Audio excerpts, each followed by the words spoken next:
Hello student. आइए आज जो कक्षा 10वीं का परीक्षा हुआ था विज्ञान का, उसको आज हल कर लेते हैं। ऑप्शन वाले जितने पोर्शन हैं उसको देख लेते हैं। तो इसमें पहला क्वेश्चन दिया था, ये बता दें आप लोगों को कि ये पेपर कोड 824 IP है, 824 IP है। तो इसमें पहला क्वेश्चन दिया था कि किस लेंस से वस्तु का प्रतिबिंब आभासी सीधा और वस्तु से छोटा बनता है। तो किस में बनता है? तो अवतल लेंस में बना था। ऑप्शन नंबर ए सही है इसमें। और आइए अगला क्वेश्चन देख लेते हैं। इसमें दिया था एक गोलीय दर्पण के वक्रता केंद्र तथा ध्रुव के बीच की दूरी 20 सेमी है। तो दर्पण के ध्रुव से फोकस दूरी कितनी होगी? तो इसका आधा होता है 10 हो जाएगा। कितना? 10 सेमी। तो ऑप्शन नंबर बी सही था, सी सही है। अगला देख लेते हैं। प्रकाश के किस घटना के कारण आकाश नीला दिखाई पड़ता है? तो किसके? तो प्रकीर्णन। ऑप्शन नंबर डी सही है। और अगला, एक लेंस की क्षमता 2 डायोप्टर है, फोकस दूरी कितना होगा? तो इसमें ए ऑप्शन सही है, 50 + 50। आइए अगला क्वेश्चन देखते हैं।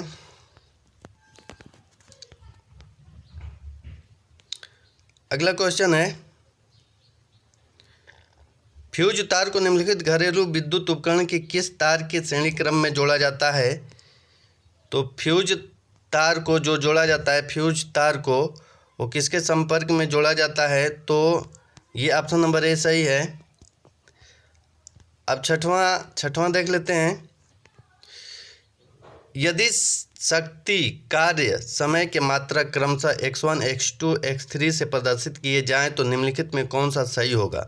तो देखिए, शक्ति बराबर होता है W/T।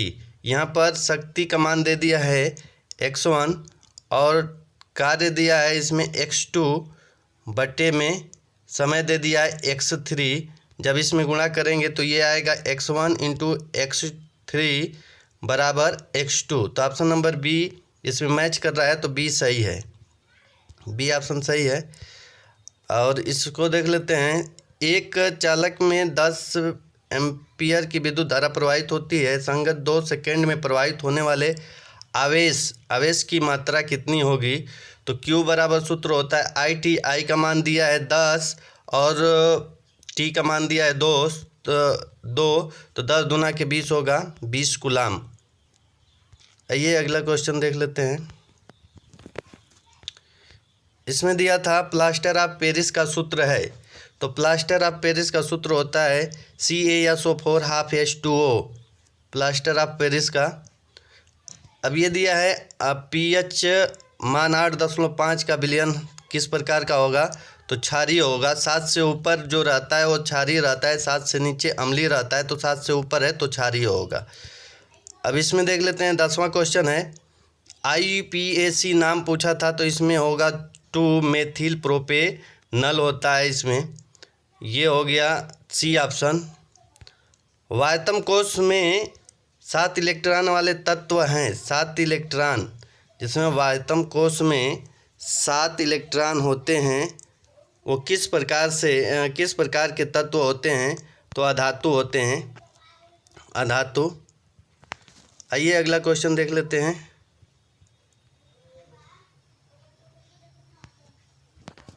अगला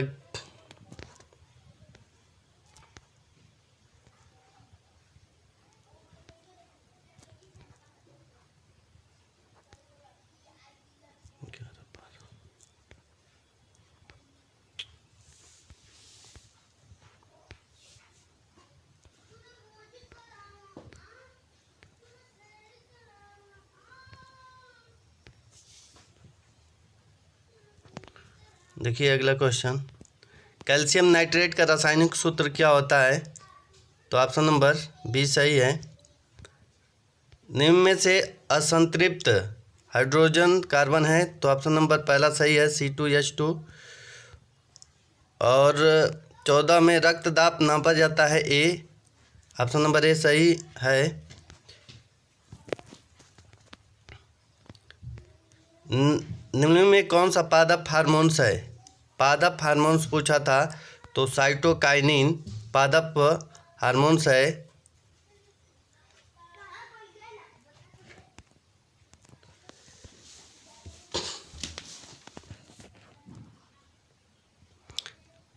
अगला क्वेश्चन देख लेते हैं।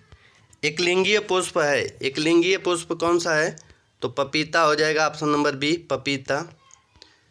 पुनर्जनन का उदाहरण है तो इसमें दो ऑप्शन दिया है, हाइड्रा भी होता है और प्लेनेरिया भी होता है, तो ऑप्शन नंबर दोनों सही होना चाहिए इसमें। ओजोन परत का क्षरण निम्न में से किसके कारण होता है? तो क्लोरोफ्लोरोकार्बन, ऑप्शन नंबर डी सही है। आइए अगला क्वेश्चन देख लेते हैं। प्राकृतिक पारितंत्र है तो ये वन होता है, ऑप्शन नंबर डी। आहार श्रृंखला में उत्पादक होते हैं तो इसमें ऑप्शन नंबर डी सही है, हरी पौधे एवं नीलहरित शैवाल उत्पादक पौधे होते हैं। और इसमें दिया था ये क्वेश्चन दिया था कि दृष्टि दोष किसे कहते हैं? PQR 3 व्यक्ति में से दृष्टि दोष के निवारण में प्रयुक्त लेंसों का नाम लिखिए, तो नाम लिखना था लेंस का। तो P केवल निकट वस्तु को स्पष्ट देख सकता है परंतु दूर की वस्तु नहीं देख सकता है, इसी प्रकार से इनका नाम बताना था। आइए और इसमें देख लेते हैं, और क्वेश्चन दिया था इसमें, जल तथा कांच में प्रकाश की चाल 2.25 इतना पानी के सापेक्ष वायु के सापेक्ष इसका निकालना था। और इसमें देख लेते हैं, फ्लेमिंग के दाएं का हस्त का नियम दिया था, बाएं हाथ का, और 6 नंबर में ये दिया था। और इसमें केमिस्ट्री का ये भाग आ गया। एथेनॉल के 2 रासायनिक गुण, एस्टिक अम्ल के 2 रासायनिक गुणों के नाम, द्विव अपघटन अभिक्रिया, उदासीनीकरण अभिक्रिया। इसमें पिन दिया था, ओजोन क्या है, यह किसी पारितंत्र को किस प्रकार प्रभावित करता है, खाद्य श्रृंखला, खाद्य जाल को उदाहरण सहित समझाइए। और इसमें और दिया था ये पारितंत्र में ऊर्जा के प्रवाह का सचित्र और मानव मस्तिष्क की रचना क्रियाविधि का संक्षेप वर्णन, इतना ही दिया था।